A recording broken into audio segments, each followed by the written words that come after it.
So, welcome to Örgryte New Church this morning for the second day of the festival and the seminar with our composer, visiting composer, Ivan Boz. Very good. Practice makes the master. Very good. And it is one of the things we really want to see happen here in the Organ Festival is, of course, to meet new organ-involved people. And thanks to Kimberly, who told me about the premiere performance of Disentanglement this summer in Amsterdam. And I got acquainted with some of your works through internet. I thought, yes, of course, we would like to have you in Gothenburg, Ivan. Thank you for the invitation. Composer. And to Kimberly for recommending it. And then this is the opportunity after yesterday night's performance, the North European premiere, we could say, of Disentanglement, yes, to get acquainted with and to meet the artist composer and Kimberly with your perspectives on Ivan's music. So, with pleasure. Yeah, thank you. Well, thank you so much for making this possible, Yeah. Hans. I think it's so important to be involved with the music of our own time and wonderful composers. Ivan first came into my consciousness when he was selected by a committee through the American Guild of Organists. So we had an American organist, Marilyn Mason, who taught at the University of Michigan for about 60 years. And she was very committed to commissioning new music. And when she passed away, she left a big endowment to have a prize to commission new music. And I was on the committee, so the composers had to submit some examples of their work. If they'd written for organ, that would be good, but it wasn't a requirement. And then we chose, based on the applications, which composer would get the commission, and so it was to commission a new work. And Ivan won, but I did not know him at the time, and I was thinking, oh, this is somebody who really understands the organ and has a very fresh perspective. I was very, very impressed with his music, and it wasn't until years later that I met him at the ORCA Park. And you know, in Amsterdam, there's this wonderful center for organ studies with several organs inside this church that is now the headquarters. So it's a marvelous acoustic, and we have seminars there every June. And I met Ivan, and I didn't even realize at first that you were the one, because it had been a few years, and I thought, oh, I think that's the same one that won the Marilyn Mason Award. And then I realized it, and the rest is history.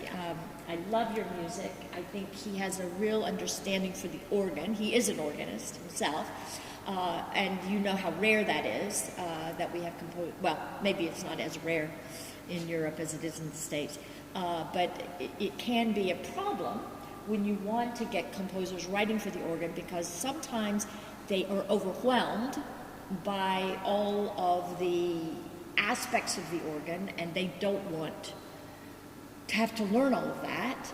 Or, and this is more commonly the problem, they don't like the fact that the performance will always be different depending on the instrument. And you all know how different that can be depending on what organ you're playing. And some composers want a lot of control, and that can be a problem for us. But fortunately, Ivan understands the world of the organ and is very happy to have the organist and the organ itself as a partner, creating always a new perspective on the piece. So I'm just going to do a little introduction about Disentanglement, and the rest of the time we'll be learning from Ivan about his music for the organ. But I thought you might like to know a little bit about the piece that you heard, I hope that you heard last night. So this was written last year, 2022, and it's originally written for organ and MIDI. But Father Willis, for some reason, did not include MIDI on this organ, and so we performed it with the tape, of course. last night. He prefaces the work with this quote from the Dharmapada. This is the Dharmapada is an anthology of about 423 verses that are attributed to the Buddha. And with our thoughts, we make the world. And this is, of course, very timely in our culture of mindfulness and trying to get back to some thoughtful contemplation of the world. I think this is very, very compelling. And but I don't want to give you the impression that the composer had this idea first and then composed the music to depict this idea. I asked Ivan about this, and he replied to me, only at the very end of the compositional process did the piece turn out as if it had a storyline. So it's not that he was trying from the outset to create a story in the music. He says that this is a rare occurrence in his music, that there's kind of a story. But I think you'll agree that there is sort of a narrative that emerges from Disentanglement. So the MIDI track opens the piece, and I know this is very small, but you can get an idea. The bottom two staves are the organ part. So you see I have nothing to do at the beginning of the piece except open the swell box. When or even not. Yeah. MIDI could do that. Yeah, MIDI could do that too. So just so you all see that the top three staves are for the MIDI, and it's a very, as you heard, it's a very lively kind of whirring sound, which is kind of like the bustling of nature, or you can even think of it as the whirring of our nervous system in our heads. And the manipulations of the swell box add some dynamic nuance to the piece. And of course, when you don't have MIDI, you can use a recording, so you don't have to have MIDI to do it. And then the organ part comes in with this very lyrical melody, just on the Gimshorn or the Flute Harmonique 8, just a sort of singing lyrical melody. And I feel like it projects a sort of air of calm against this sort of dynamic background of the MIDI part.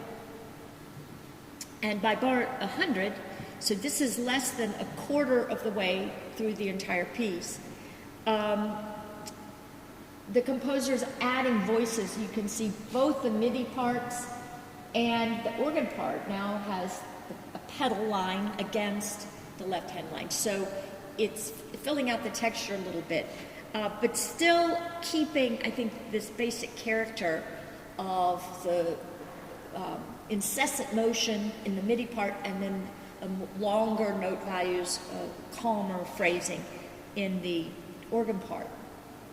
And this is the first caesura in the piece. You might have noticed that there was sort of a break at one point.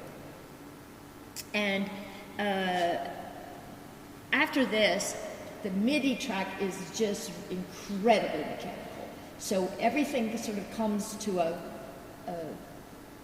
close here, and then there's a complete rest in all parts, and now it's, I think, getting more incessant in the MIDI part. Perhaps you'd like to hear from Ivan what he says about that. He says that it's now the buzz of the world that ultimately entangles us. So it's soft, it begins soft, it's almost an innocent A minor scale patterns, nothing threatening about it. And this is again from Ivan describing this part of the piece. But give it time and it grows into a terrible rut.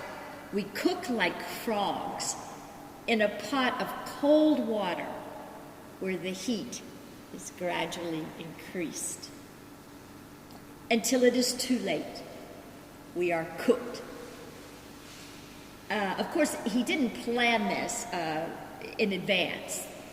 it sort of happened organically in the compositional process. So I don't want to give the impression that he has this plan and then composes the music to it. It's a little bit, I think, give and take, but probably the music, the composition comes first, and you then... can never tell if Yeah. it was all the time in my subconscious, so it's for the neurologists and psychologists Yes, exactly. I think it's to always discuss hard in their to... own seminars and congresses about the role of subconscious.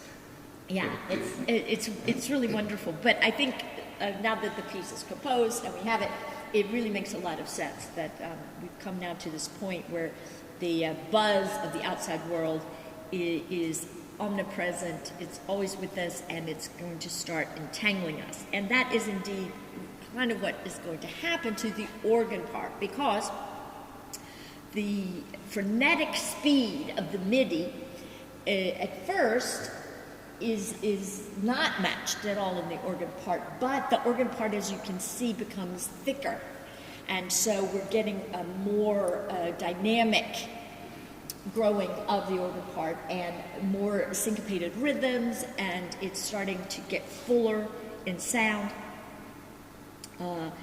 and ultimately creating even 6-part chords underneath the rapid MIDI voices.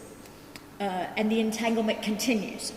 In bar 338, the organ part explodes fortissimo, and this is my favorite part of the piece, where finally I get to let loose with these incredible chords. Ivan told me that originally he improvised them and then wrote it out, and I think it's absolutely brilliant rhythmic juxtapositions here. You can see how he moves from duples to triplets and then back, and all of this against these very, very incessant 16th notes in the MIDI part. Again, I'd like to use his words. He says, "The pressure has become totally unbearable. We rebel against it. We pull, push, and jerk with our full force, trying to break the chains." And you can really imagine these 16th notes as chains binding us, and we're just fighting against it, fighting against the entanglement. And you can think of it as the entanglement of your own thoughts, what yogis like to call the monkey mind, or the entanglement of all that's happening outside us in the world, in the horrible news we read, our engagement with all of that. So this is where the piece really explodes, and the organ part is almost fighting against the entanglement. And the question is, do we succeed? Does the organ succeed in disentangling itself? And it would appear that in this interpretation we do succeed, because the work ends with the coda. It's really an oasis of calm, and I hope that you all had that feeling last night of the release, the tranquility that followed the storm of entanglement. The composer suggests playing this very freely. I didn't have to follow the click track, although there is one, but there is no MIDI part until the very end, as you can see. So this is really a chance for the organ to take a deep breath and just let go of all the entanglement. But just before the end, we are gently reminded that the entanglements are still there. You can see this little MIDI part coming in just to remind us it's always there. Unless we reach true Buddhahood, okay? Exactly, which I did not quite achieve last night. Me neither. But yes, that if you achieve true enlightenment, of course, there is no more entanglement. That's true freedom. But for most of us, the nervous whirring is still a part of the landscape, but it's subsumed by the sustained chords beneath it. And I love this final pedal, that low D. It's just, so lovely to play. It's almost just like a a drop of water going into the sea, right? The self that is no self. So this work really speaks to a lot of things that I'm working on in my own life. It was an enormous pleasure collaborating with you. Very honored at the dedication. And I thought I would just, in my section with this quote from Mary Somerville, who was an English physicist, kind of being recognized now with our emphasis on looking at some of the overlooked peoples of the past. She was a very, very successful physicist in the first part of the 19th century. And I think that after experiencing this type of music, there's a sense of timelessness, of eternity. And she, even in writing some very technical books on physics, reminds us that there is true silence, but it's not really achievable for us. Because if you've ever been in an anechoic chamber, you know that there's not even true silence there, because you'll hear your heartbeat and you'll hear this high pitch of your nervous system. So it's not really possible to achieve that true silence or enlightenment or disentanglement, except at a very small height above the surface of the earth. The noise of the tempest ceases, and the thunder is heard no more in those boundless regions, where the heavenly bodies accomplish their periods in eternal and sublime silence. So a lovely thought, but now we're going to come back to the world of sound, and Ivan will tell us more about his compositions for the organ. Okay. Thank you, Kimberly. Pleasure. Thank you for this lovely introduction and for really presenting Disentanglement in a marvelous way. Now I'll take over, but we first have to do the... of course, it's always on the wrong side. And do I know what I'm doing? Hopefully. It worked before. Yeah, it there we worked go. Before. Here we go. Okay. Do you mind if I sit? No. You can hear me well. I can more easily. So, thanks again for the invitation and for this opportunity. So first I'll tell just a few facts about myself. As you see, I was born in Belgrade, which is today Serbia, but which used to be Yugoslavia, and it's very important for me personally because it was quite a different country than it was. It's now all of the former republics are like a bit closed in themselves, and it was just a bigger and more better country. Okay, so I studied in Belgrade. First I studied with composition, but then I was kind of restless with just being a composer. I always enjoyed performing music. First, of course, I learned the piano in the school before coming to the academy, and at some point the organ got my interest, probably because of the difference in repertoire between the piano and the organ. As you well know, the piano is concentrated on the romantic.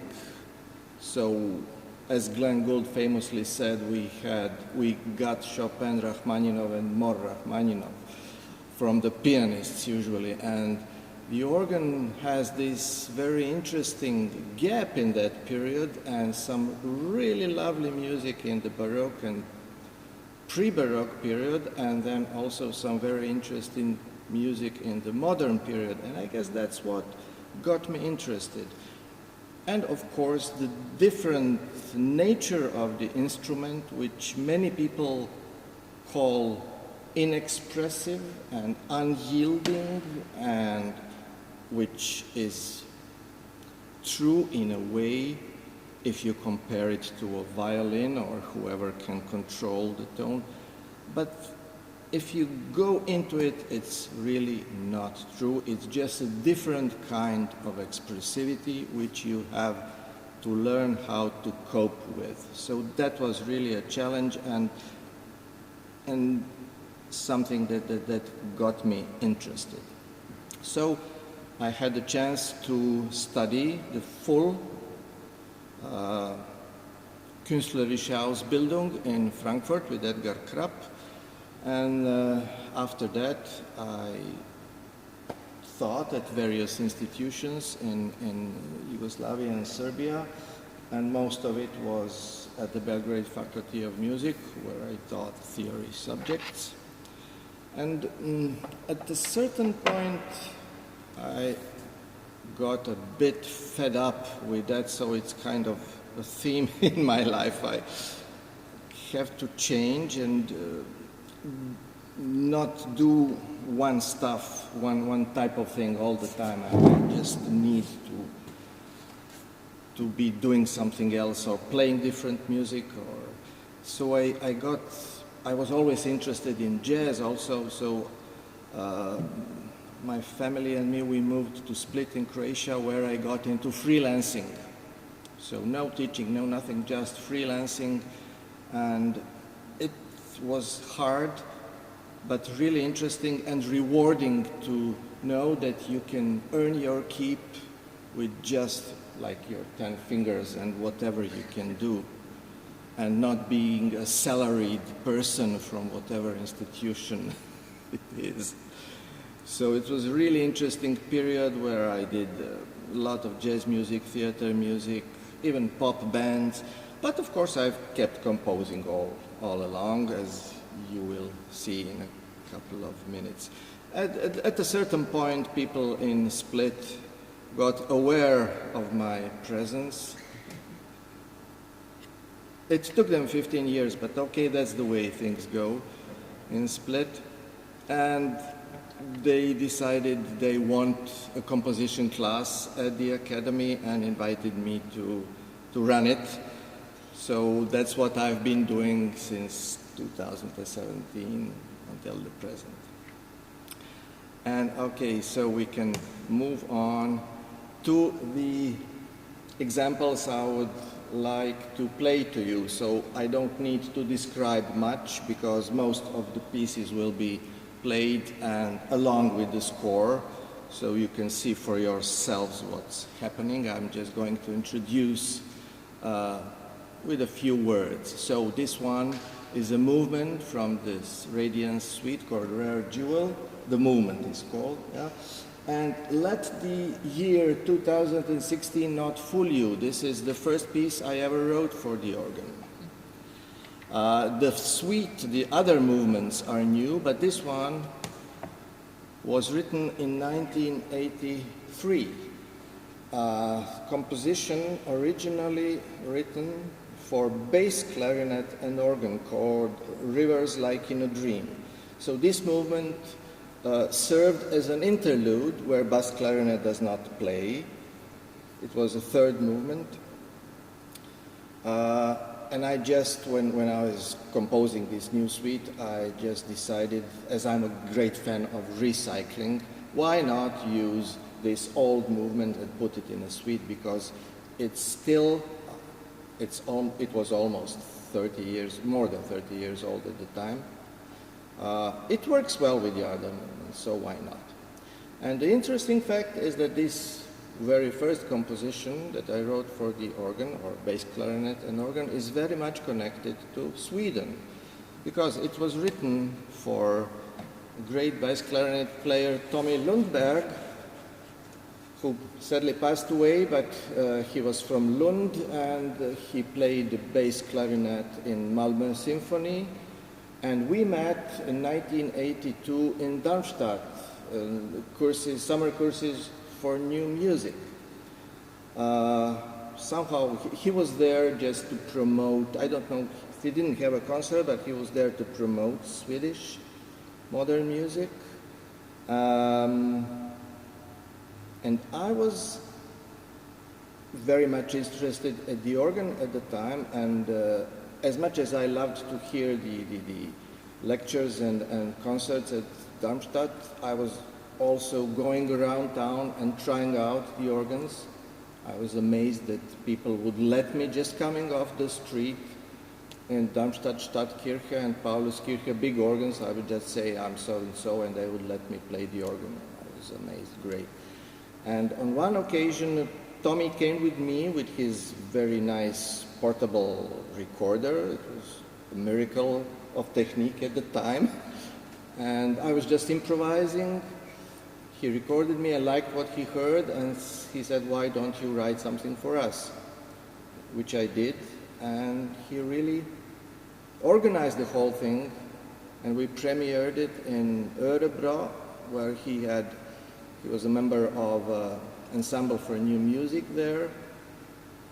And so it was a great experience for me as a 22-year-old to have the Aquarius Ensemble played another piece of me, which was mostly improvisation, but it was really nice. So, without further ado, I'd like to, premiere, okay, that I said what we have. So what you hear, you'll notice right away that it's passacaglia-like, the piece. Only the ostinato is in the middle voice in the left hand instead of usual bass. The right hand has improvisation, and the recording you will hear is myself playing in the Belgrade Cathedral.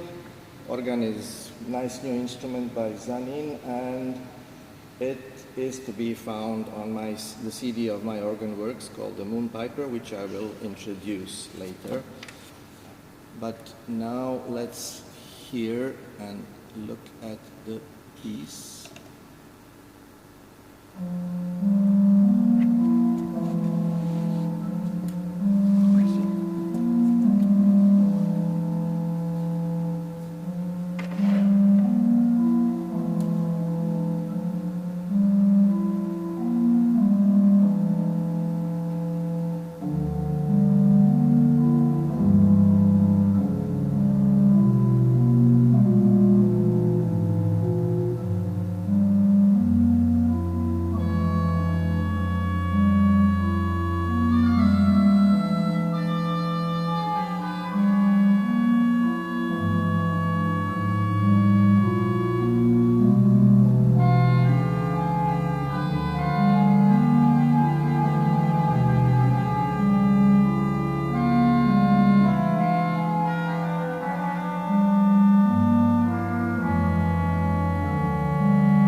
it ends kind of open-ended because it's it's a middle movement, so something is going to happen later.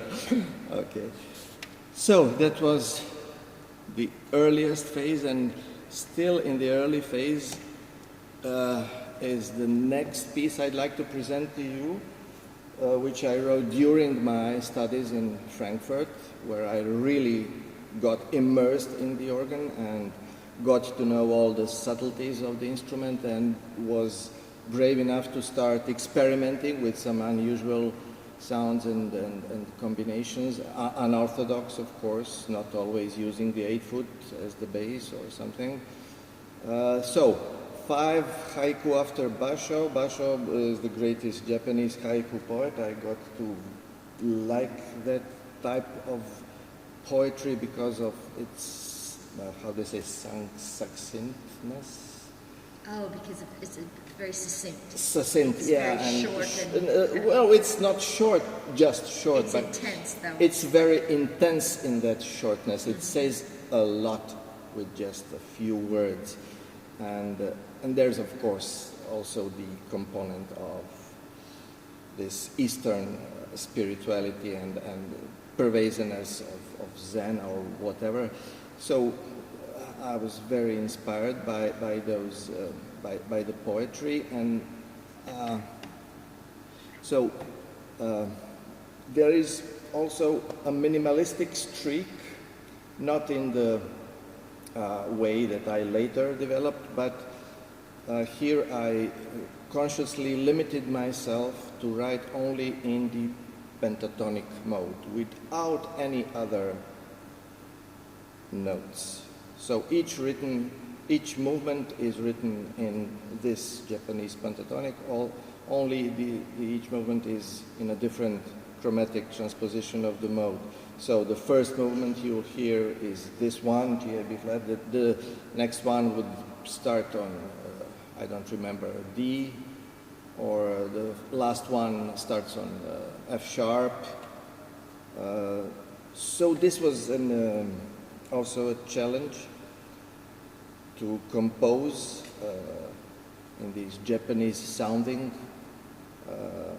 colors, harmonic colors, but to remain interesting to the listener, hopefully. And there are a lot of improvisational elements in this music, and especially is in Haiku 1, which you will hear. And the poetry will be displayed, so I don't need to read, you will get it. So a lot of tone painting, which I love to do, although it may look naive at certain points. I'm standing behind it because I think it works well. So the creative challenge was somehow to combine this lyrical, delicate nature of haiku poetry with the supposed objective nature of the organ sound, which it is. It's kind of objective. It's always there. So let me see. Yeah, what you will hear, I selected not to play the whole cycle, but the main movements, which are Haiku 1, 4, and 5. The recording is made on the same occasion at Belgrade Cathedral on the same organ, and can be found on the album Moon Piper. So Haiku number 1, 4, and 5.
Okay, so we move on to the next piece I'd like to introduce, and it has been introduced in a way by Kimberly.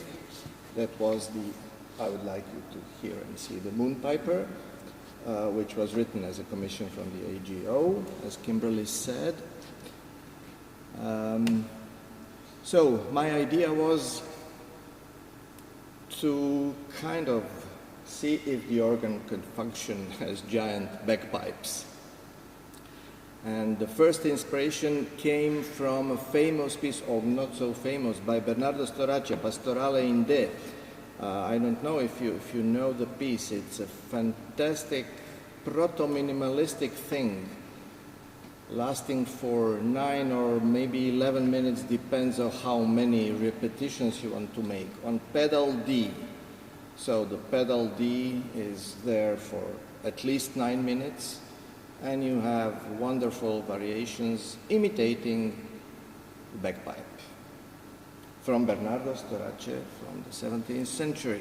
So I would like you to hear a snippet of that piece to get the idea where I'm coming from, at least from one side. So it will be just a few excerpts from the piece played by Fabio Bonizzoni.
So that was 17th century European music, directly imitating, obviously, the bagpipes. The second inspiration, or second, how do you say, wing, is the actual bagpipe folk music of the Balkan region, which is, as you will hear shortly, nothing like the bagpipes you are probably familiar with, like the Scottish bagpipes, which are wonderful, but the Balkan folk music is characterized by irregular rhythms. Aksak is the word from Turkish, which means limping rhythms, which is just a way of saying that that the rhythms are not in regular groups of twos or threes, but combined with 1, 2, 3, 1, 2. So that's why they call it aksak, or limping. And I would like to play you also a short snippet of actual folk music recorded in Bulgaria in a village in somebody's kitchen, probably.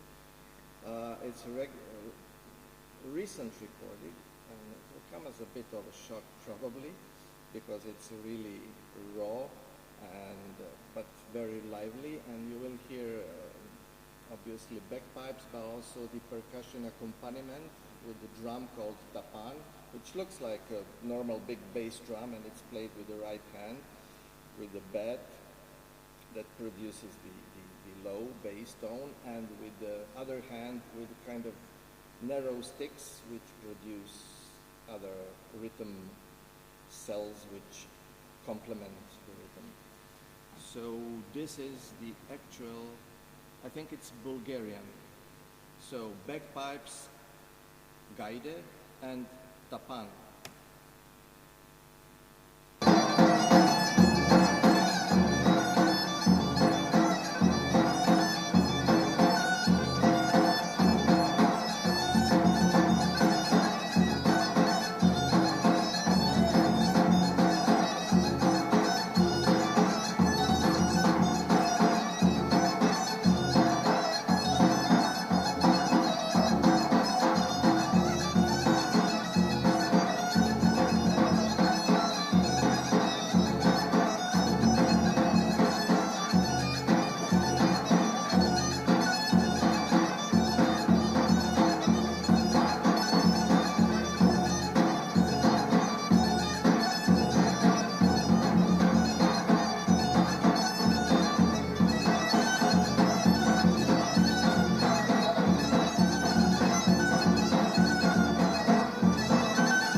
That was obviously a culminating section of an otherwise long piece which develops slowly. Okay, so how to unite these two things I tried?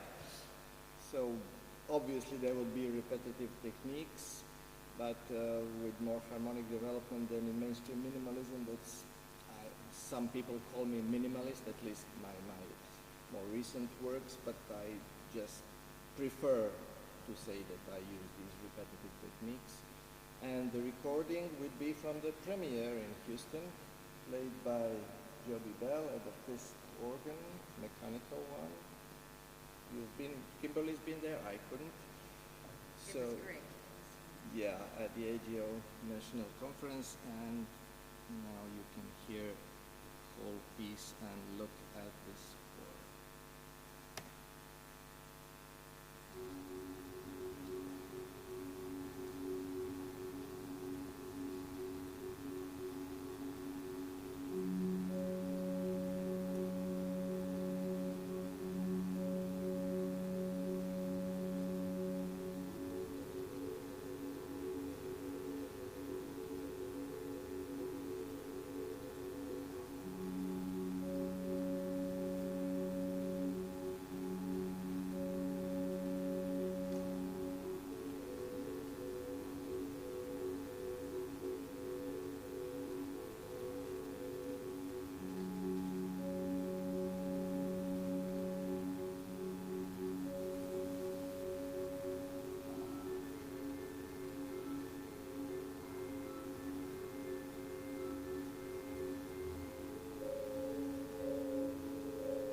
they loved it. They did, yes. And he played it so well. So he played it. He's a great really- organist. Yes, yes, fantastic. So, this is the moment that I would like to introduce the CD, which has things you heard. So there's the Radiance triptych, where you heard the middle movement. There's the Summer triptych, which you heard the final, the Moon Piper. 5 haiku are there, and one that I didn't present here, Microhugh's Suite. It was written for harpsichord originally, but I did it for the organ. So the CD is on all the platforms, on YouTube, Spotify, and even it's available if you want to buy it, to buy CDs. I don't. But it is there with all the stops that I used in case you're interested. So after this period comes a kind of, well, not a break, but I got interested in music with tape and with MIDI.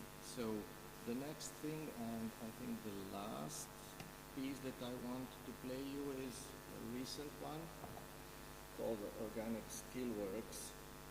And it was written for the European Composition Competition held in Luxembourg, in this town called Esch-sur-Alzette, which was the European Capital of Culture in 2022.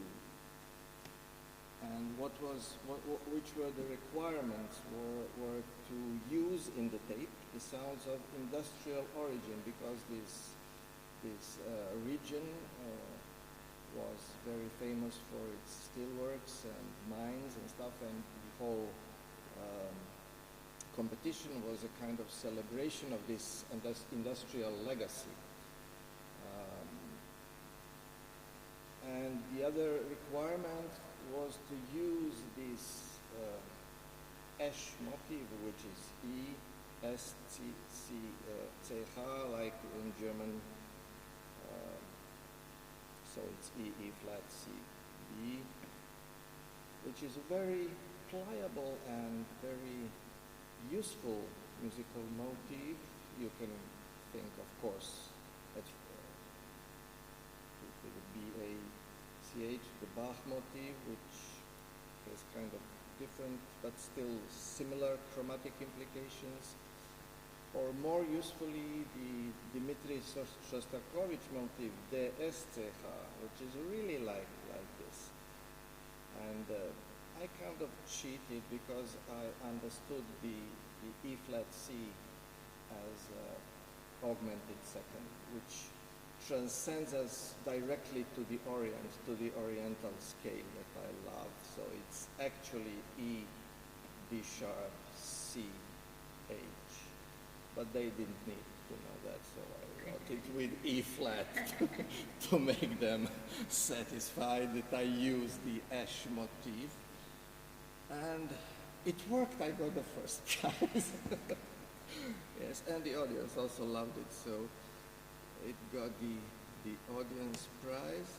So the idea is we often view the industrial part of our heritage as kind of something that confronts nature.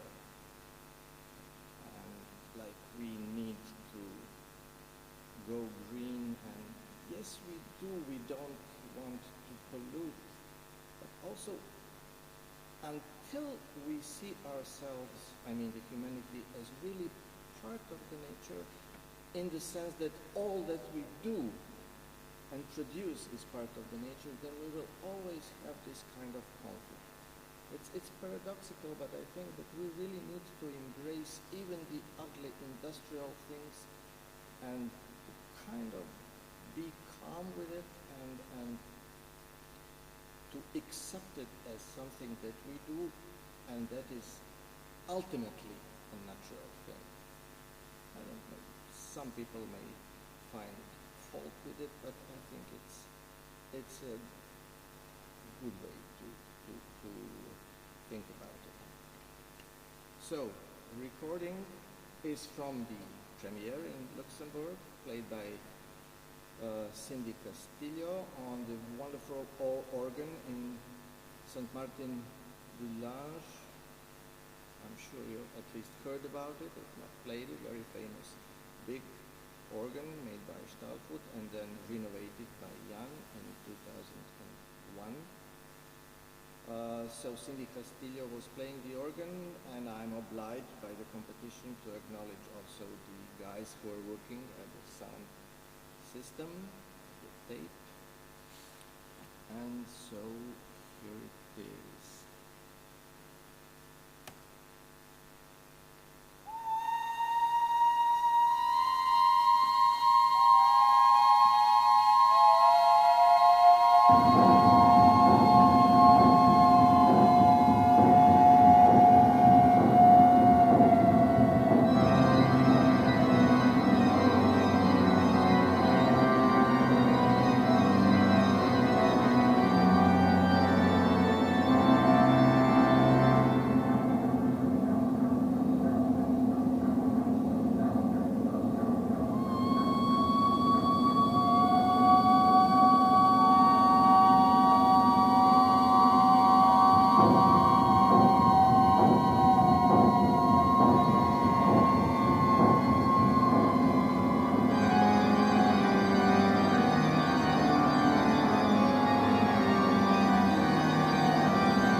Okay, we are nearly there.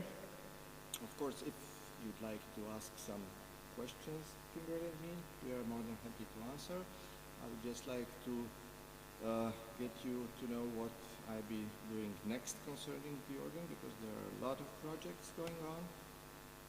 So next week, in case you're in Amsterdam next Saturday, please do come to Orgel Park to my concert. I will be playing this piece that you just heard, the Organic Steelworks, but more importantly, the thing which interests me most at this point, and that is the MIDI organ.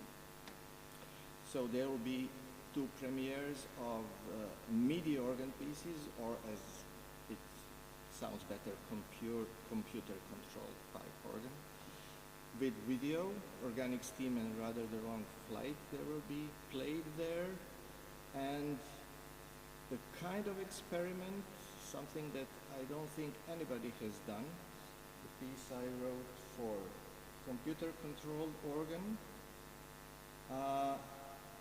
with jazz improvisers, 2 wonderful Dutch guys, Ben van Gelder and Thijs Kleijsen, will be playing saxophone and double bass, and I'm really curious how it will all come together. It's kind of experiment for me, but I hope it will work. So MIDI organ, fixed music with jazz improvisations. Hope it will be interesting. Besides that, in about end of November, yes, end of November, there will be also in Orgel Park, in a different context, 2 pieces involving the organ. Premiere for an ensemble, very unusual ensemble consisting of recorder, pan flute, viola, accordion, and percussion, and they're called the Black Pencil Ensemble, and they will be playing a piece along with the computer-controlled organ. And at the same concert, a piece for amplified harpsichord and computer-controlled organ that was premiered 2 years ago at the Prix des Man, which is the Festival of Contemporary Harpsichord Music. So also, if you're in Amsterdam on November 29th, you are cordially invited. Other things that I'm doing, it's in the works, music for the microtonal Fokker organ in a different place in Amsterdam. Very interesting thing, an octave divided with 31 notes, equal temperament, but 31 in octave. So I have to think what to do with it. Probably it will be a MIDI piece, because that organ is also controllable by MIDI. And the last but not the least, the just finished concerto for organ and symphony orchestra. Kimberly heard demo. That one is not so easy to program. I'm working on finding the symphony orchestra. It may take some years, but I hope to get it performed at some point.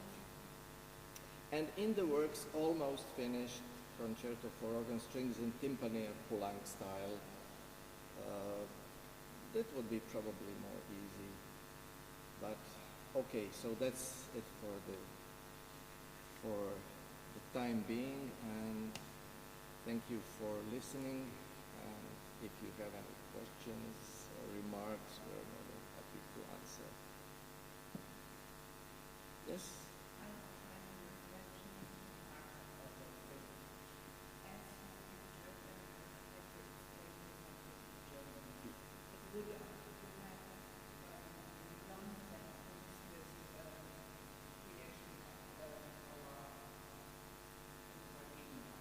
With our thoughts, we create the art.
Measure or bar?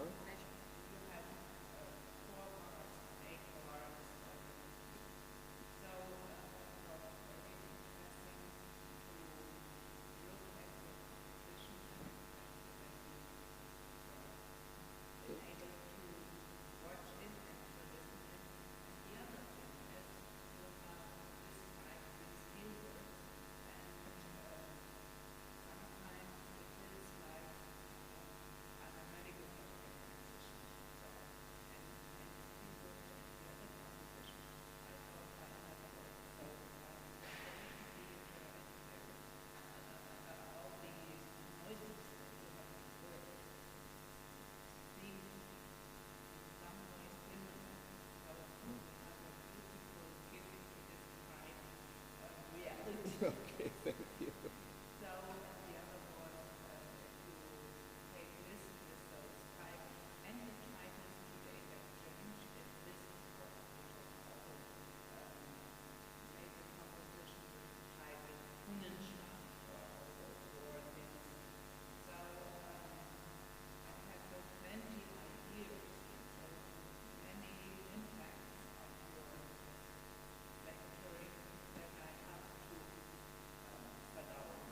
Now, well, you'll have it on film. You'll have it on film if you need to go through it more.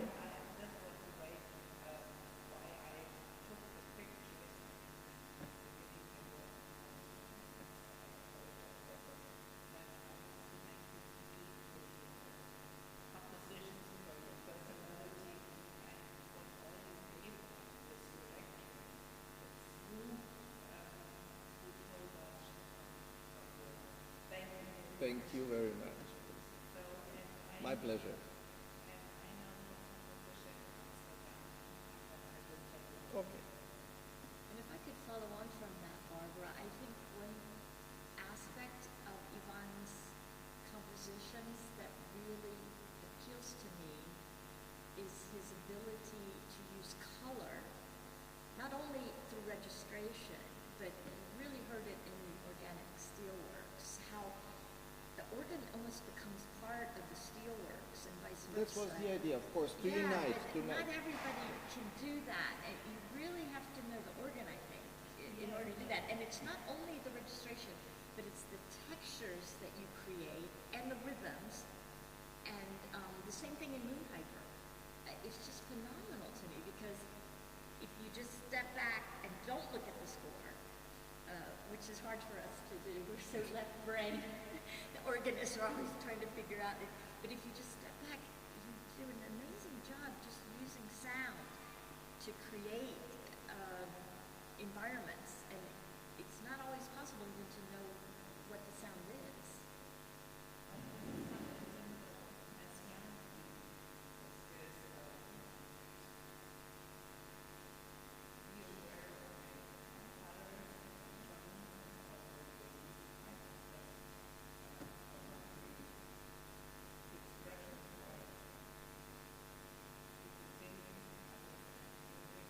Synesthesia. Synesthesia, yes. I don't know. Yeah, partly. Well, not, I just asked if not, he had it. No, well, not in the sense that I see colors as Messiaen claimed to do. Yeah. But somehow, well, all musicians have it more or less. When you hear a chord, you just don't think, you don't need to think, okay, is this the major dominant or whatever, you just know it's the chord. Yeah. You just know it because, it's kind of feeling the color of the sound more than seeing it. But you develop it. I didn't used to have it as a young musician. No, that's,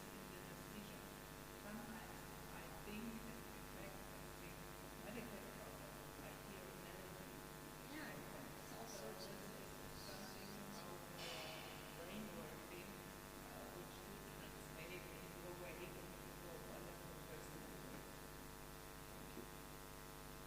Thank you very much. thank you. Yeah. Any other questions, or we can continue at the coffee bar a little bit there, informally. So thank you so much. Thank you. instrument.